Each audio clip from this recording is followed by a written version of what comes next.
Құрамы 3 қана заттан тұратын, өте қою, өз формасын жақсы ұстайтын десерт дайындаймыз. Алда келе жатқан ораза айында дайындап көрсеңіздер болады. Себебі құрамына құрма қосылады. Құрманың 2 түрін пайдаланасыздар. Бірінші түрі желінетіні, екінші түрі де фрукты түріндегі құрма ғой. Жалпы түсіндіріп айттым деп ойлаймын. Сосын творог қосасыздар.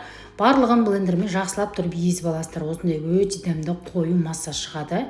Егер қатты тәтті болғанын қаласаңыз, қант қосып жіберуге болады. Мен қант қосқан жоқпын, өйткені құрманың өзінің тәттілігі жетеді. Өте дәмді, бір ерекше дәм болып шығады. Міндетті түрде жасап көруге кеңес етемін.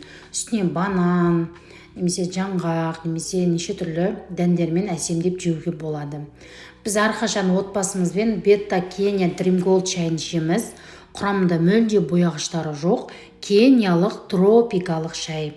Парақшам пайдалы, тез тіркеліп алуды ұмытпаңыз.